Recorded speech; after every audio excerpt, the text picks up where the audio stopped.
Salut les geeks, c'est Nawak, bienvenue dans cette toute nouvelle vidéo unboxing. Alors je sais, ça fait très longtemps que je n'ai pas fait de vidéo. Il me semble de mémoire que la dernière vidéo que je vous avais faite, c'était une vidéo sur la modification du fusil Pulse Rifle de Alien 2 par Nerf.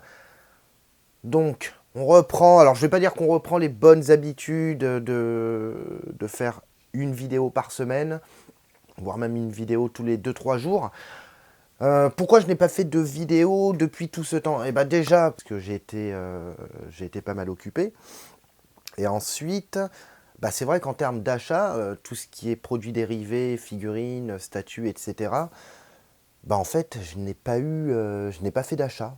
Ou alors très peu. Et quand j'ai fait des achats, disons que... Alors l'idée de faire des vidéos me trottait dans la tête, mais après j'étais un peu... je vais pas vous cacher que souvent j'étais en mode flemme, quoi, de recevoir le colis, d'inspecter le colis, et puis de me dire, bon, bah, faire une vidéo, faire un unboxing, etc. Mais c'est vrai que en priorité, j'ai pas eu d'achat majeur. J'ai pas fait de gros achats qui pour moi justifiaient le fait de faire une ou plusieurs vidéos. Et puis là, depuis quelques temps, je me suis remis entre guillemets dans la collection. Alors je mets bien des guillemets parce que bon, quand on collectionne, on est toujours plus ou moins dedans, même quand on ralentit ses achats. Et puis là, depuis quelques temps, j'ai fait quelques acquisitions et puis je me suis dit, bah ouais, ça pourrait être sympa de partager ça avec vous via les vidéos.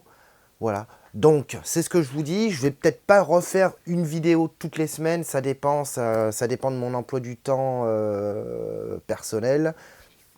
Ça dépend de mes occupations que j'ai à côté de YouTube. Voilà. Mais étant donné que j'ai fait quelques achats pas trop mal, ben, je me suis dit, bah tiens, on va reprendre les vidéos. Et puis c'est vrai que dans les pièces que j'ai pu récupérer, bah il y a des pièces qui franchement qu'on peut considérer un peu, enfin que moi je considère comme des pièces coup de cœur. Souvenez-vous, c'est ce que je vous avais déjà dit hein, à travers d'anciennes vidéos, il y avait les achats d'un côté qui étaient, on va dire, pour compléter une collection, que ce soit une licence, un film, etc. Et puis à côté, il y avait les achats, on va dire, coup de cœur. Alors je ne me suis pas lancé dans de nouvelles collections, parce que le problème c'est que quand on se lance dans une nouvelle franchise, on achète une figurine et puis après forcément on veut compléter. Moi c'est ce que je vous ai dit, dans ma collection, dans l'ensemble, j'ai à peu près toutes les figurines, statues que je voulais avoir et je ne voulais pas, et même encore maintenant, j'ai pas trop envie de me lancer dans une nouvelle collection, dans une nouvelle licence, dans une nouvelle franchise, etc. Mais à côté de ça, ça n'empêche pas les achats coup de cœur, hein, que ce soit par rapport à la rareté de la figurine, de la statue, que ce soit par rapport au rapport qualité-prix, voilà, donc j'ai toujours, on va dire, quelques petits achats coup de cœur, et là, c'est vrai que depuis quelques temps, j'ai eu pas mal d'achats coup de cœur. Et là, vous allez voir, ce que je vais vous présenter, c'est une pièce, alors c'est une pièce que je recherchais depuis pas mal de temps, et que je ne trouvais pas parce que tout simplement, elle était à un prix complètement exorbitant, et là, j'ai réussi à mettre la main dessus pour un prix vraiment très correct. Je l'avais teasé dans un post sur YouTube. Donc on va passer à l'unboxing. C'est parti, go.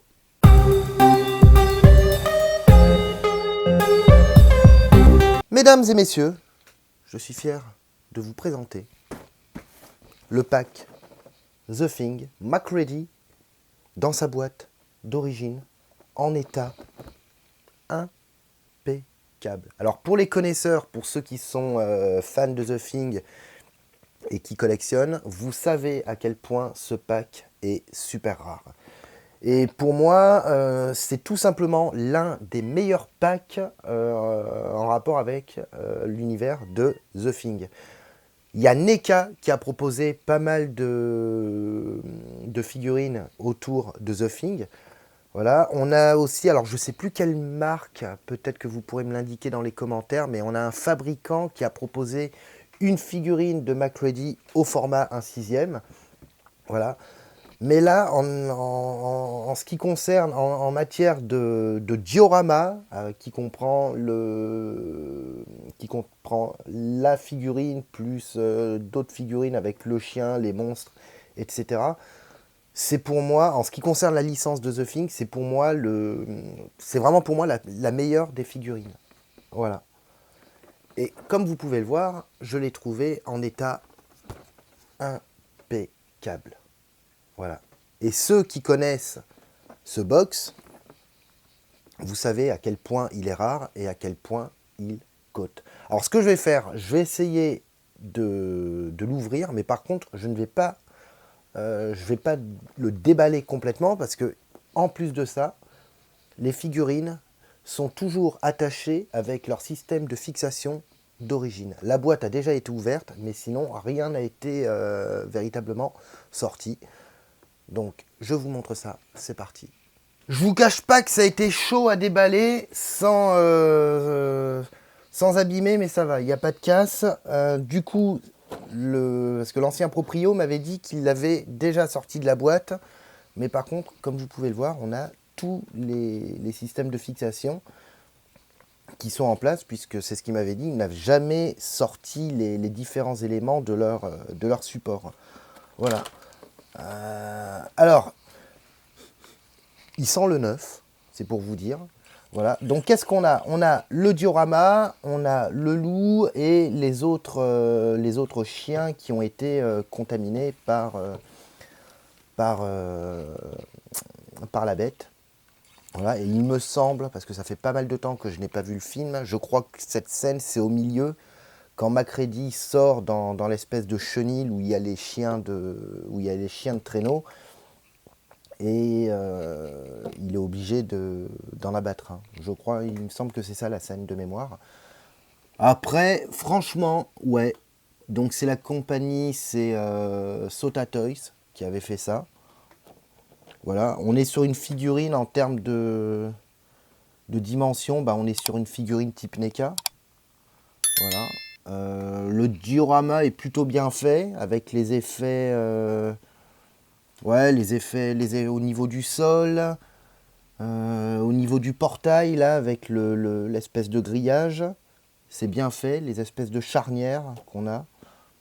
Le fusil, au niveau du visage, le paint est plutôt bien fait. Le sculpte aussi. Et au niveau des chiens là, qui sont contaminés, franchement, c'est une tuerie. C'est super, super bien foutu. Je vais essayer. Alors attendez, parce que il y a une espèce...